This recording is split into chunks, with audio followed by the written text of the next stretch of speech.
Dan kebetulan juga saya sampai sekarang di Grab belum ada keputusan dan yang jelas. Sekarang saya bertahan dulu di Maxim, karena jika saya buka lagi aplikasi Grab paling-paling saya disuruh lagi ke kantor. Saya tidak akan datang ke kantor. Biarlah, mungkin sudah akhir saya berhubungan dengan Grab, jadi saya fokuskan aja sekarang dengan Maxim. Walaupun di Maxim ini istilahnya hasilnya kecil, mungkin itulah rezeki yang telah Allah titipkan bagi saya sendiri. Jadi sedikit banyak pun kita harus mensyukurinya. Dapat banyak syukur, dan dapat sedikit juga harus kita syukuri, karena rezeki kita sudah ditentukan sewaktu kita masih berada di dalam rahim ibu kita dahulu. Jadi kita hanya menerima amanah dan titipan dari Allah. Itu saja tugas kita di atas dunia ini. Bukan kita mencari rezeki, semua sudah ada, kita jemput istilahnya. Berapa dapat, nah itulah rezeki yang telah Allah titipkan pada kita setiap harinya. Kadang-kadang banyak, kadang-kadang sedikit, kadang pun nggak ada juga dapat hari itu. Tapi itulah namanya hidup, suka dan duka itu, hidup di atas dunia itu. Karena Allah lebih tahu dengan kebutuhan kita. Kita mengharapkan misalnya hari ini dapat banyak, ternyata sedikit atau pun tidak sama sekali dapat kita gapai atau kita jemput rezeki kita pada hari ini. Karena Allah lebih tahu dengan kehidupan dan kebutuhan kita. Jadi kita kalau bisa syukurilah nikmat yang telah Allah titipkan kepada kita. Dan kalau bisa juga jauhkan sifat mengeluh. Saya selama ini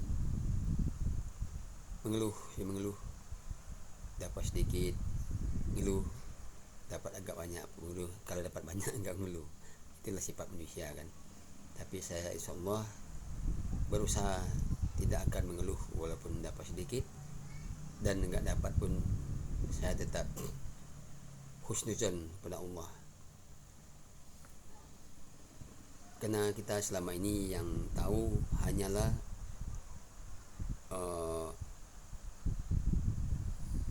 berapa dapat. Kadang-kadang kecil kita mengeluh,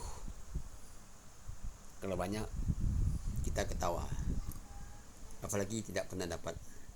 Saya pun pernah waktu masih di Grab, seminggu pernah saya nggak dapat.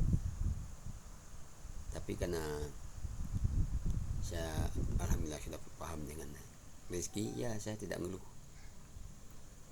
Bahkan teman pula yang kadang-kadang dia nggak memahami tentang rezeki ini. Dapat saya satu, masa mulai pagi katanya nggak dapat, karena dia nggak memahami rezeki itu. Nah, itulah orang yang tidak mensyukuri nikmat namanya. Orang yang mensyukuri nikmat itu berapapun dapat, nah itu rezeki dia pada hari itu. Misalnya dapat misalnya dapat 20, 30, 40 atau 50. Bahkan kadang-kadang 10.000 pun saya dapat dan enggak pernah dapat. Tapi saya insyaallah tetap mensyukuri nikmat itu. Saya tetap berusaha kalau bisa sifat peluh kesah ini hilang daripada diri saya, sehingga jika kita mengeluh juga tentang rezeki ini, dia tidak akan berubah, karena ketentuannya sudah ada. Cuman orang yang tidak paham kadang-kadang ya dia mengeluh, dan bahkan katanya kalau seperti ojek pangkalan itu biasanya itu, kalau ada ojol itu dilarang, apalagi di rumah sakit yang ada di M Jamil Padang itu tukang ojek pangkalnya itu rawan-rawan ya, karena dia tidak memahami dengan yang dimaksud rezeki, sehingga jika ada penumpang yang mau naik ojol itu dia marah, bahkan katanya dia pun berani melawan. Dan saya dengar juga katanya berani membakar, katanya saya dengar ini. Ya kenapa? Karena dia tidak pernah mensyukuri nikmat. Maaf ngomong, kadang-kadang sholat pun dia tidak pernah. Orang-orang ini, orang kalau sholat dia tidak akan iri dan dengki terhadap rezeki orang lain, karena Allah sendiri sudah menyatakan Allah berbuat sekehendaknya dan dia akan memberikan rezeki yang berlebih sesuai dengan kehendaknya. Ya kita kan hanya cuma menerima, kita nggak bisa menentukan kita dapatnya, rencana kita dapat 100.000 hari ini, tapi setelah kita usahakan nggak dapat, ya bagaimana lagi, sudah ketentuan dari Allah. Jadi berapapun rezeki yang kita dapat sehari-harinya, cobalah untuk mensyukurinya, jangan mengeluh lagi. Karena jika kita tetap mengeluh, dan rezeki itu juga semakin menjauh dari kita. Kenapa? Karena kita tidak mensyukuri nikmat daripada Allah. Akhirnya Allah pun enggan untuk memberikan kita rezeki. Mungkin dapat juga, akhirnya berkurang terus menerus, sampai kita akhirnya frustasi dan putus asa. Bahkan ada sampai dia nekat membunuh diri, seperti terjun ke sungai, gantung diri, dan menusuk tubuhnya dengan pisau, dan ada juga yang lain sebagainya. Itu kenapa? Itu karena dia tidak pernah mensyukuri nikmat yang Allah berikan. Akhirnya datanglah wujukan, rayuan dan godaan dari iblis. Akhirnya kita pun terpilih jalan sesat, akhirnya bunuh diri.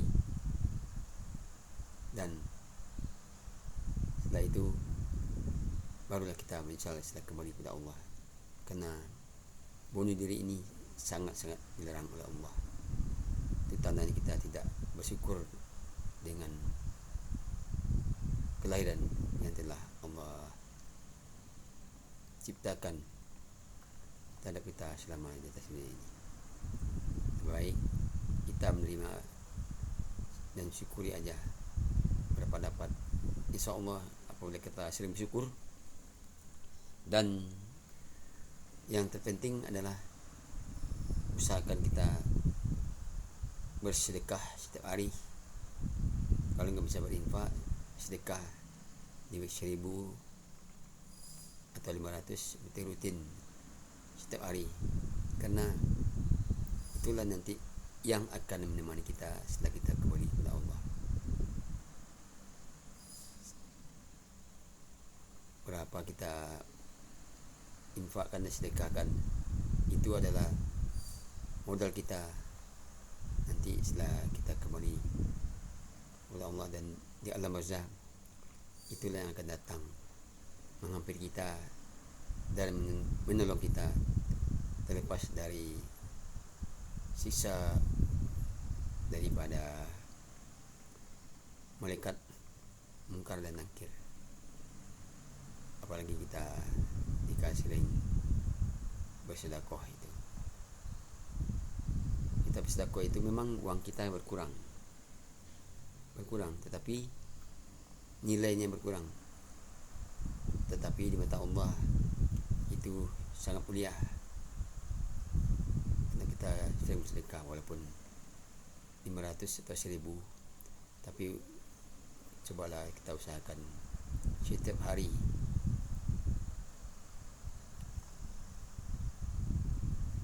Karena kita bersedekah itu tidak membuat kita semakin miskin atau semakin tak berdaya. Malah dengan kita sering bersedekah itu, dan kita pun selalu, insya Allah jaga dan lindungi daripada segala mara bahaya dan bencana yang akan menimpa kita. Itulah gunanya sedekah itu, untuk memperpanjang umur, memperbaiki diri kita, dan